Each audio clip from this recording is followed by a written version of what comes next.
Assalamualaikum warahmatullahi wabarakatuh. Perkenalkan, nama saya Rika Widina Ramadhan SNIM 082 125 dari S1 Teknik Medis Universitas Erlangga. Di sini saya ingin menyampaikan hasil pengerjaan saya di ujian tengah semester analisis sinyal medis. Berikut adalah soal kedua, di mana membuat program menggunakan MATLAB, menggunakan Octave atau MATLAB. Di sini saya menggunakan MATLAB untuk pemrogramannya.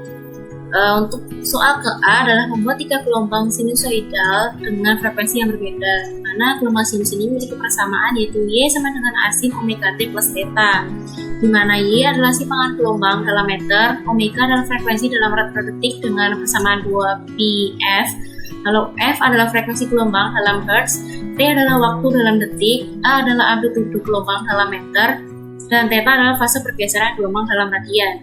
Berikut adalah persamaan yang saya gunakan untuk membentuk persamaan gelombang sinusnya, di mana N atau jumlah data adalah 100, Fs-nya atau frekuensi sampling adalah 1, dan theta adalah pi atau 3,14. Lalu kita running. Sebelumnya, Y1 ini adalah persamaan gelombang sinus pertama dengan amplitudo 8 meter dan frekuensi gelombangnya 0,15. Lalu Y2 adalah gelombang sinusoidal kedua dengan amplitudo yang sama yaitu 8 meter, namun frekuensi gelombangnya diganti menjadi 0,3 Hz. Lalu yang gelombang ketiga atau Y3 ini amplitudonya tetap sama yaitu 8 meter dengan frekuensi gelombangnya 0,45 Hz. Sehingga didapatkan gelombang sinusoidal pertama dengan frekuensi 0,15 Hz, di mana sumbu X-nya adalah waktu dan sumbu Y-nya adalah tekanan karena pembuatannya masih dalam tengah waktu ya. Lalu berikut adalah gelombang sinusoidal yang kedua dengan frekuensi 0,3 Hz. Lalu yang berikut adalah gelombang ketiga dengan frekuensi 0,45 Hz.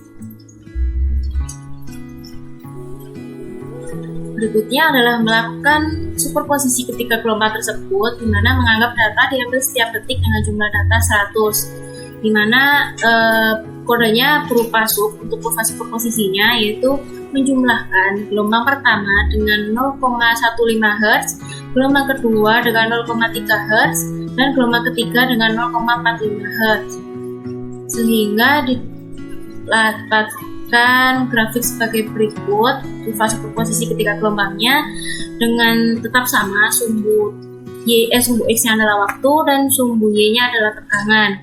Dari hasil penjumlahan ini, untuk mendapatkan kurva superposisinya, didapatkan bahwa gelombang sinusoidal tampak memiliki nilai amplitudo yang lebih tinggi. Hal ini terjadi karena penjumlahan gelombangnya ini dilakukan pada setiap detik yang ada pada gelombang, sehingga pada tiap detik-detik ini akan dilakukan penjumlahan, hingga didapatkan kurva superposisinya akan lebih tinggi, di mana di sini paling tinggi adalah 20 meter. Lalu setelah itu membangkitkan 100 bilangan random dengan maksimal 2 kali amplitudo gelombang yang dibuat, di mana amplitudo gelombang sinus di soal A adalah 8 meter sehingga maksimalnya adalah 16 meter.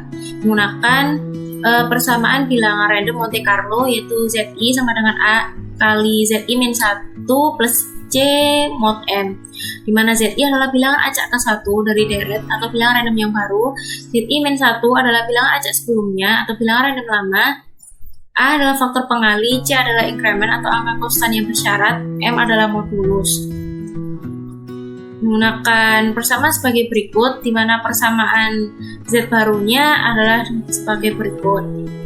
Nah, di sini yang paling harus garis bawahi adalah nilai A atau faktor pengalinya, di mana terdapat syarat bahwa nilai A harus lebih besar dari M per M, tapi lebih kecil dari M min akar M.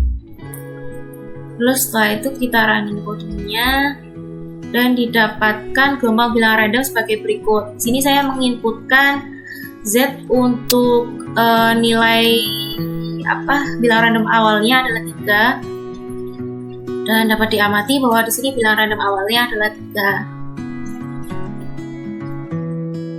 Lalu selanjutnya adalah menjumlahkan bilangan random yang didapatkan dengan simpangan dari kurva superposisi yang didapat.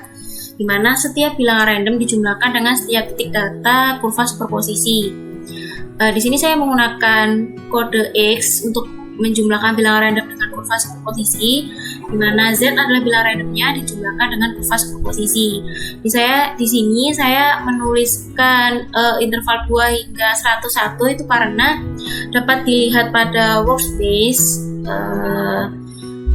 dimensi untuk Z adalah 1 kali 101, sedangkan dimensi untuk sub atau kurva superposisinya adalah 1 kali 100. Hal ini dikarenakan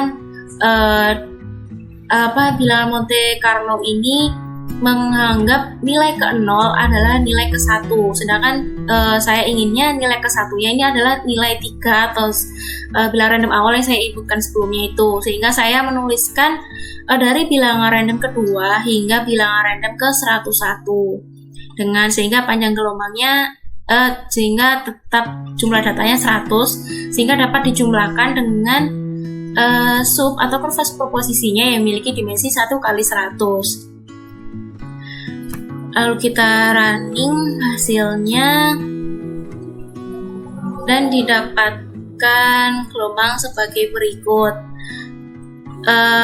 Dari hasil penjumlahan didapatkan bahwa gelombang sinusoidal tampak seperti ditambahi noise dari hasil penggabungan antara gelombang sinusoidal atau di sini kurva superposisinya dengan bilangan random dari pembangkitan Monte Carlo sebelumnya.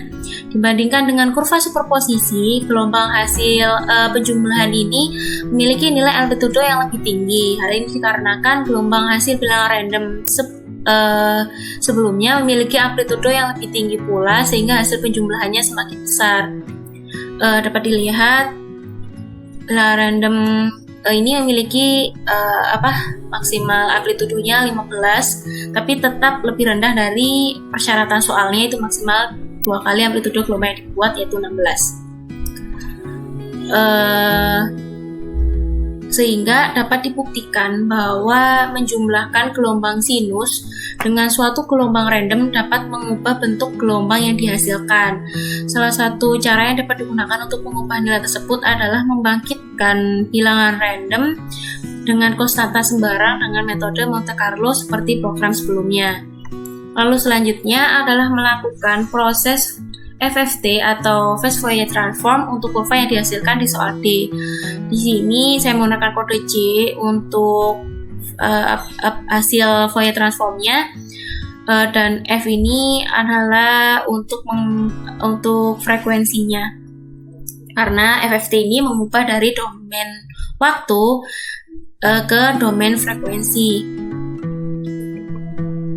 Di sini saya menggunakan toolbox MATLAB ya untuk coding ini. Lalu kita running.